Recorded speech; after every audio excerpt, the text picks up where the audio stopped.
Hello everyone, welcome to lecture force. First question है, अगर किसी गैस के अणुओं की त्रिज्या r है तो उनका माध्य मुक्त पथ व्युत्क्रमानुपाती होता है। अगर गैस के मॉलिक्यूलर का रेडियस r है तो जो मीन फ्री पाथ होता है वो इनडायरेक्टली प्रोपोर्शनल होगा, मतलब वो रेडियस पे किस तरह से डिपेंड करता है, बेसिकली ये पूछ रहा है। अब यहाँ पे मैं आपको दो बातें बताऊँगा, दो टर्म्स हैं। एक होता है माध्य मुक्त पथ, एक इसी से रिलेटेड होता है श्रांति काल। दोनों से ही कैसे क्वेश्चन बनते हैं ध्यान से समझ लेना, कभी गलत नहीं करोगे।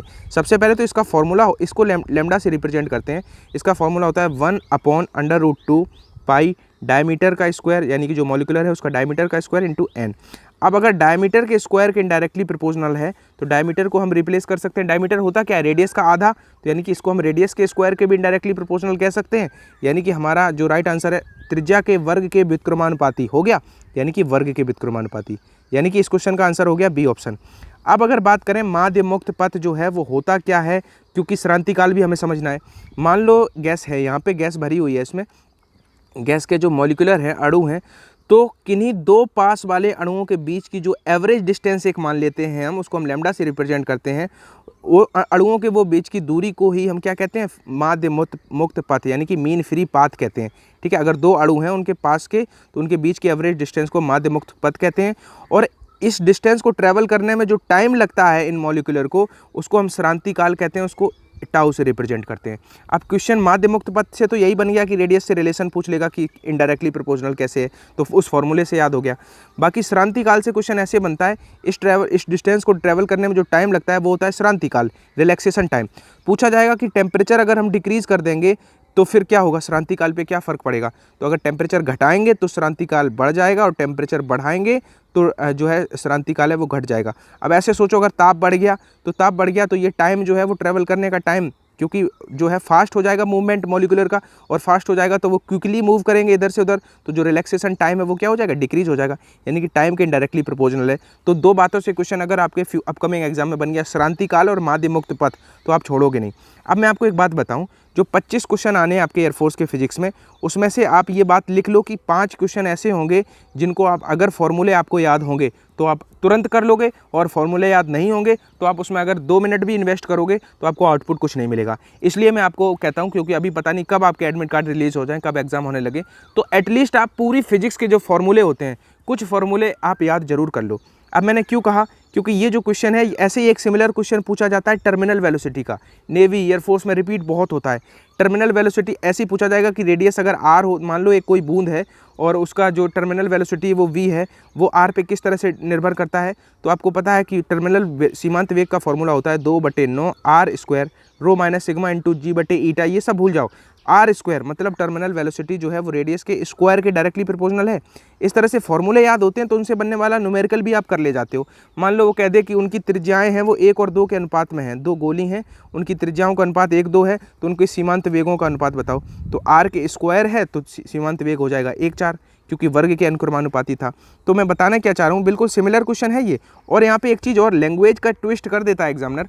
अगर कहता है मीन फ्री पाथ के अनुक्रमानुपाती, डायरेक्टली प्रोपोर्शनल अगर कह देता तो फिर r की पावर -2 के डायरेक्टली प्रोपोर्शनल हो जाता। बात समझ रहे हो, क्योंकि डिनोमिनेटर से जब ऊपर जाती तो पावर नेगेटिव हो जाती। तो क्वेश्चन को ध्यान से पढ़ना, और जो फॉर्मूले हैं आप एटलीस्ट उनको याद करते चलें। 0 डिग्री सेंटीग्रेड का 50 ग्राम आइस 20 डिग्री सेंटीग्रेड के 50 ग्राम वाटर में मिक्स किया गया, तो मिक्सचर का टेम्परेचर क्या होगा?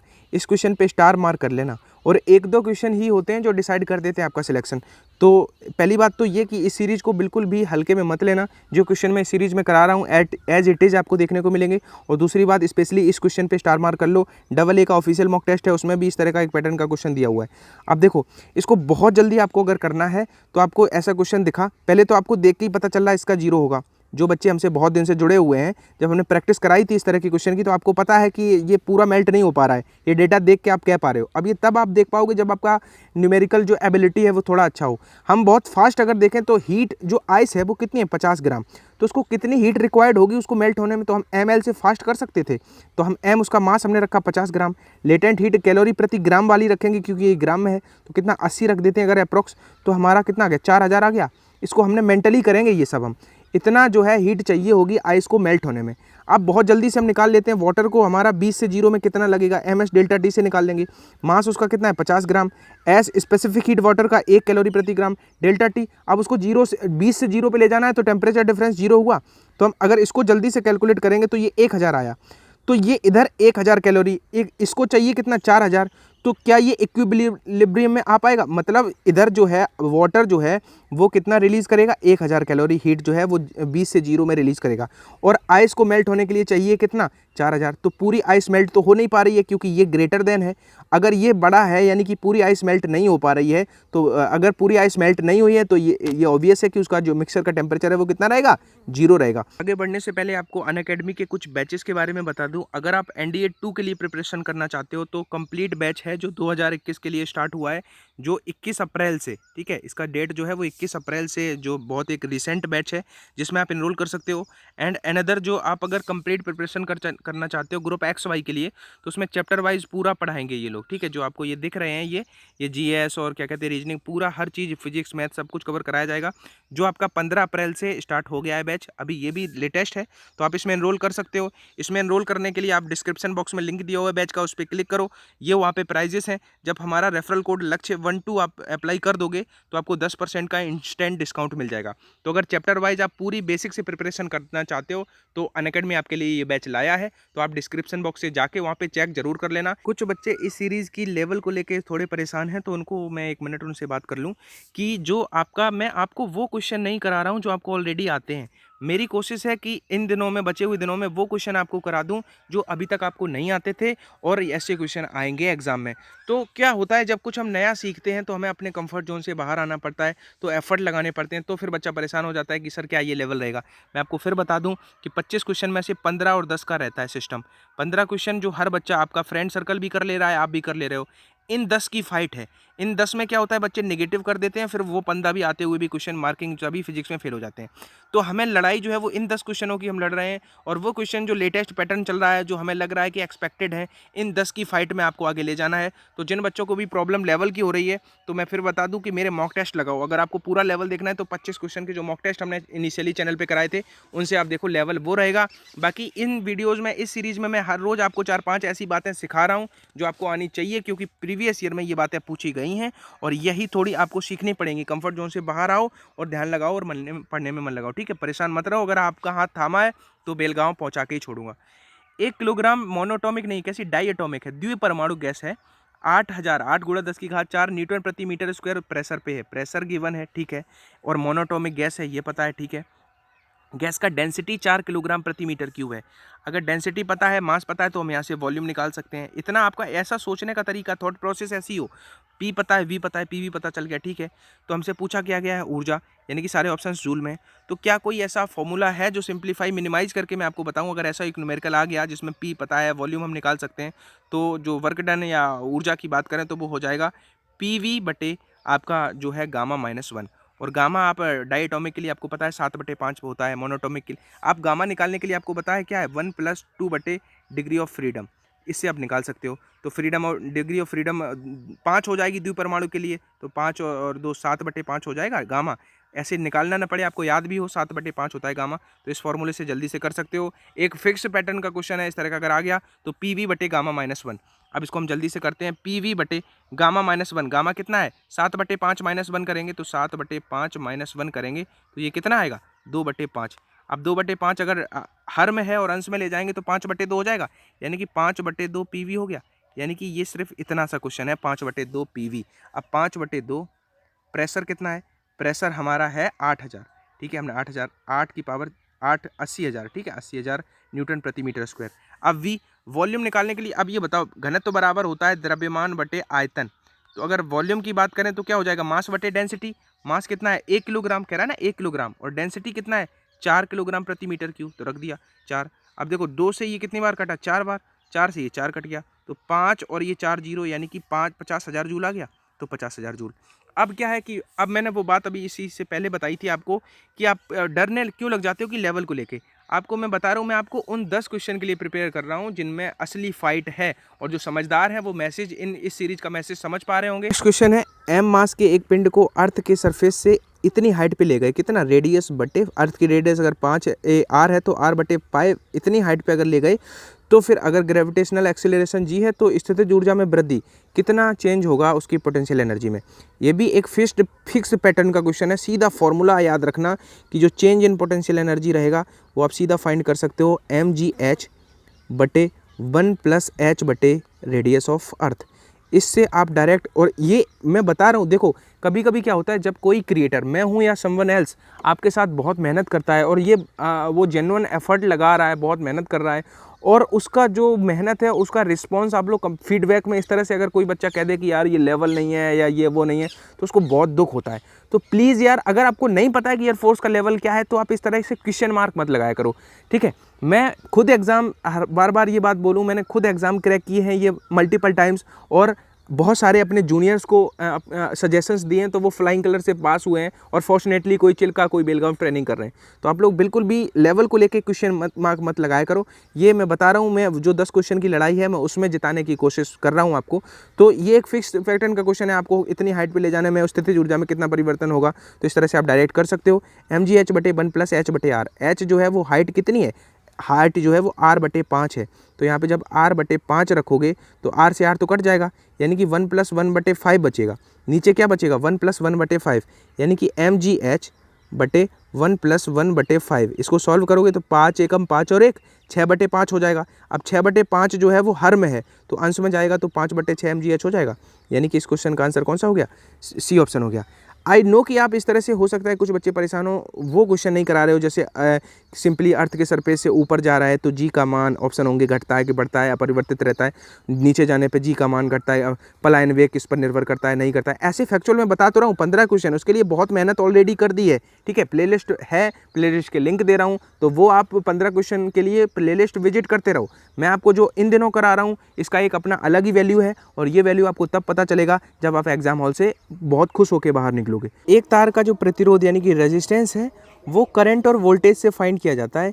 अगर करंट और वोल्टेज ईच में जो परसेंटेज एरर है, प्रतिशत त्रुटि है, वो आपका 3% का एरर है दोनों में, आपका आई में एज वेल एज वोल्टेज में, तो उसके रेजिस्टेंस में त्रुटि का परसेंटेज क्या होगा, ठीक है। अब परसेंटेज एरर एक डेडिकेटेड वीडियो बनाया हुआ है, मेक श्योर आपने वो जितने भी मैंने डेडिकेटेड चैप्टर वाइज वीडियो बनाए वो आपने देखे होंगे, और इस सीरीज़ को आप फॉलो कंटिन्यू कर रहे होंगे। एक बात तो बता दूं कि जब से ये पेपर एयरफोर्स का पोस्टपोन हुआ है, एकदम से व्यूज़ डिक्रीज़ हुए हैं। एकदम से व्यूज़ डिक्रीज़ होने का मतलब एक बात आप जो है समझ सकते हो कि कंपटीशन आपका कहीं ना कहीं कम होता जा रहा है, क्योंकि बहुत सारे बच्चे, मैं समझता हूँ कि अगर जो मैं कंटेंट पहले दे रहा था वही कंटेंट अभी भी दे रहा हूँ, वही सीरीज़ अभी कंटिन्यू करे हुए हूँ, लेकिन पहले 5-5 हज़ार इनिशियली जैसे वीडियो अपलोड किया 5,000-6,000 व्यूज़ हो जाते थे, अब उस पर 2,000 रेयर हो पाते हैं। इट मीन्स बच्चे कहीं ना कहीं जो है वो डाउन हो गए हैं और प्रिपरेशन कहीं ना कहीं स्लो हुई है। तो यू कैन अंडरस्टैंड कि क्या किस तरह से कंपटीशन है। एक तरह से ये आपके लिए क्या है, प्रॉफिटेबल है कि लॉस है, ये आप समझ सकते हो। अब देखो वोल्टेज में, और अब ये बताओ फॉर्मूला क्या होता है, V बराबर होता है IR। अगर रेजिस्टेंस की बात करें तो रेजिस्टेंस क्या हो जाएगा, V बटे I। हमें होता क्या है, परसेंटेज एरर के क्वेश्चन में हमें प्रतिशत त्रुटि निकालने के लिए फॉर्मूला ही से तो मतलब है।